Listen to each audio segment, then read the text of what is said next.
The rum! Yes, the rum is gone. Why is the rum gone?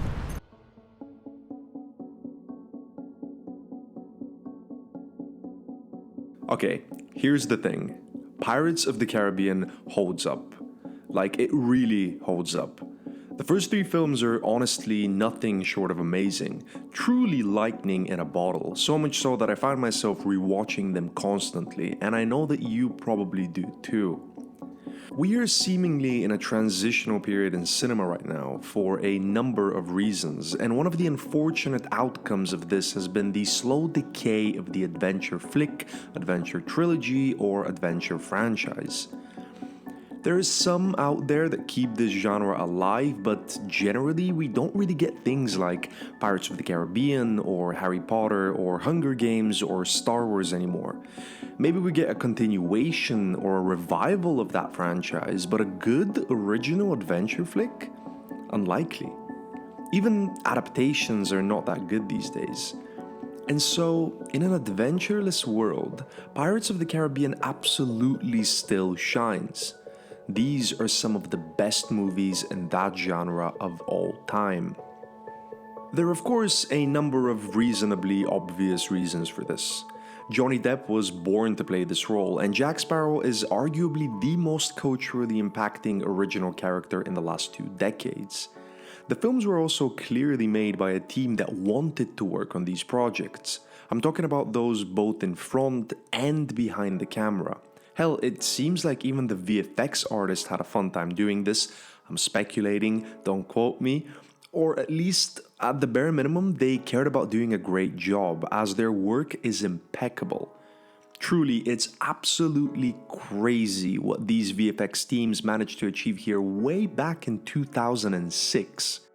I mean, I'd argue that most films today have worse VFX than Pirates, and it should be the other way around. I mean, look at this. Jack Sparrow, our date is settled. He's freaking photorealistic, for God's sake. Honestly, hats off to the VFX team. Pirates is witty, clever, fun, and incredibly well crafted.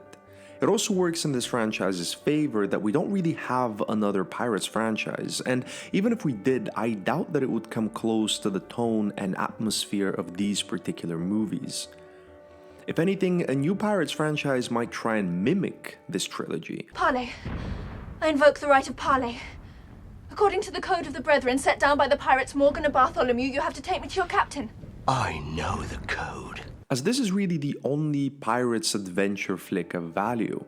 There are of course other great Pirates projects like films or TV shows, but they're not exactly in the adventure flick genre, so Pirates of the Caribbean stands on its own here. Gore Verbinski is a master of tone and has truly created something unique here with this story and these characters.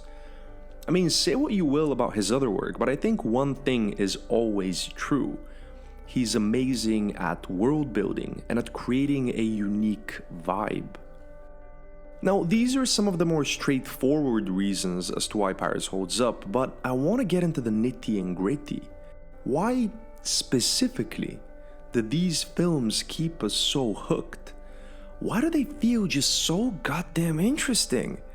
My sister, who has the attention span of a goldfish and checks her phone at least 10 times during any movie, I guarantee to you she's probably on her phone watching this at this very minute. I see you, Sarah. Well, she keeps her eyes glued to the screen every time she's rewatching Pirates. So what exactly do the Pirates of the Caribbean films do so well? The answer is micro-narrative. First, I have to give some credit where credit is due. I recently learned this term, micro-narrative, and I imagine I'll be using it a lot in my day-to-day from now on in aim of sounding fancy and knowledgeable. Anyway, I learned this from a Reddit user called The Chris Lambert, who commented on a Reddit thread where someone had asked why Pirates is so good. So, The Chris Lambert was actually the one who came up with this particular answer. I don't think he invented the concept of a micronarrative, but he certainly contextualized it to Pirates. And I low-key borrowed the original idea for this essay from his Reddit comment. I have, of course, expanded on his ideas and I've introduced and developed my own research, but the Chris Lambert's comment is the seed for this essay. So thank you, the Chris Lambert. The credit here is all yours. Anyway, a micro-narrative is pretty self-explanatory. In a film, we have a macro-narrative. For example, this is your general 3-act structure. But then inside each act, or inside each scene, or inside each sequence, or inside even each 5-second moment, I'll get to this in a second, well, we can have micro-narratives. These narratives are tiny portions of story that always have a beginning, middle, and end. So if a film consists of, let's say, 20 micro-narratives, then that's 20 beginnings, 20 middles, and 20 ends, making one whole macro-narrative that has its own beginning, middle, and end. So, in his original comment, the seed for this essay, the Chris Lambert spoke about this opening scene and analyzed the micro-narrative there. So, in the beginning, we start off with a girl who sings about pirates. And then she gets told off about it. Cursed pirates sail these waters. You don't want to bring them down on us now, do you? Then in the middle, a boy floats in the ocean. They save him, and now show the necklace. Then, in the end, reveal that the necklace is connected to pirates. A very straightforward beginning, middle, and end. But a much lazier film would have simplified this to maybe a couple of shots. Maybe an introduction to Elizabeth, then she sees Will floating in the water, and then in the background we see pirates. Serves the same purpose, it's easier, but it's also a lot more boring. So I went down a rabbit hole after reading this comment and I analyzed the structure of all 3 Pirates movies. And I realized that the entire trilogy is basically micro-narrative after micro-narrative after micro-narrative. I think this is the absolute key to this franchise's success, enjoyability, and rewatchability. Not only is no moment wasted, everything is used to drive the overarching narrative forward, but also within each scene there is a clear hook, rising action, climax, and descent. I'd honestly even go as far as to say that these micro-narratives themselves are not only composed of a simple beginning, middle, and end, but are actually a full-on 3-act structure. Just this time, they develop throughout a few minutes instead of a few hours. A lot of films don't really care about this. They'll write a scene that sets up another scene, and sure, scene number 2 might be interesting, but on some level, scene number 1 only exists for scene number 2, so scene number 1 must feel slightly off-tone or boring. Pirates doesn't have any of that. Let's look at this scene, one almost directly following this scene, which we already established as a micro-narrative, and explore it through a 3-act structure this time. Act 1. First, set up the story. Well, well, Jack Sparrow, isn't it? Captain Jack Sparrow. Exposition about Jack, what he's doing here, etc. We even have an inciting incident revealing that Jack is a pirate. Pirate? Then Act 1 climaxes. You are without doubt the worst pirate I've ever heard of. But you have heard of me. We actually even move location for a more visual shift in story. Act 2 begins, we have an immediate obstacle. Literally, Elizabeth is an obstacle between Jack and Norrington, and then boom, big twist. Finally. Then more obstacles, and then finally, Act 2 finishes with a big climax.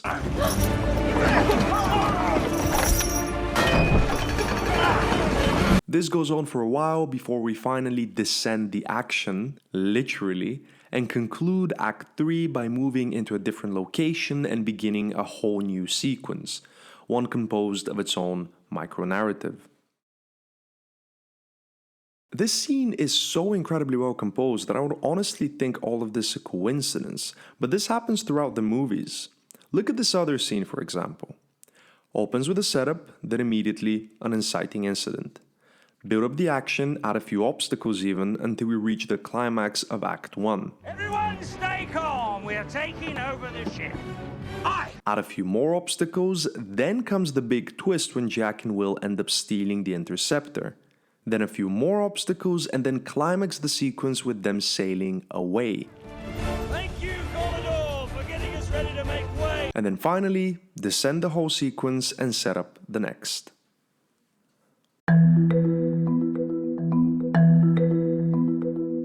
I could go on analyzing every scene of every Pirates movies, but you get the principle.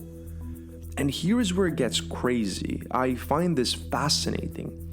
If you look at the films as a whole, they're essentially an inception of 3-act structures. Okay, so for example, Pirates of the Caribbean Dead Man's Chest is its own self-functioning macro-narrative 3-act structure, as a lot of movies are. Within each act, there are distinct sequences that differ in time and location, for example. So, one level below the macro narrative, we have this sequence at the island where Davy Jones's heart is. This sequence itself is a micro narrative, but inside of it, there are more individual sequences that are their own micro narratives. That's level 3. So, for example, this sequence's micro-narrative is, in short, beginning inside the building, middle on the wheel, end the wheel is moving. However, inside this level 3 micro-narrative, there are also further micro-narratives. For example, the beginning of level 3 micro-narrative, inside the building, is actually composed of its own beginning, middle, and end. All of that once again structured in 3 acts. First, they fight for a bit, setting up the rest of the action. Then Will shows up to open Act 2. Then Norrington pushes Jack for a big twist in action, but then in the climax, Will snatches the key out of Norrington's hand. We then descend and move location. Anyway, I'm going on a mad person rant, and I've said the word micro-narrative way too many times today, but hopefully the point is clear. Pirates continuously and consistently drives the action forward with every single beat of story and every single frame of edit. This is what makes it so interesting, and it's why this trilogy stands out as one of the most interesting and engaging of all time. I love the Pirates movies, and I don't think I'm reaching very hard here. I think maybe one could make an argument that these are not conscious 3-act structures. I don't know what the writers were doing exactly, but I think it's undeniable that each moment, no matter how small or how big, is deeply alluring and keeps you wanting more. Maybe it's why Pirates of the Caribbean is my sister's favorite film of all time. She did have a Johnny Depp poster on her wall growing up, so maybe that's also part of the reason, but I do think that the storytelling here is masterful and definitely contributes to why so many people around the world adore this franchise. And maybe if more franchises took a page out of the Pirates playbook, then we'd have more quality consistent trilogies. And maybe then we could keep the adventure genre alive and thriving. 1, because it is a vile drink that turns even the most respectable men into complete scoundrels. 2, that signal is over 1,000 feet high. The entire Royal Navy is out looking for me. Do you really think that there is even the slightest chance that they won't see it? But why is the rum gone? Just wait, Captain Sparrow. You give it 1 hour, maybe 2, keep a weather eye open and you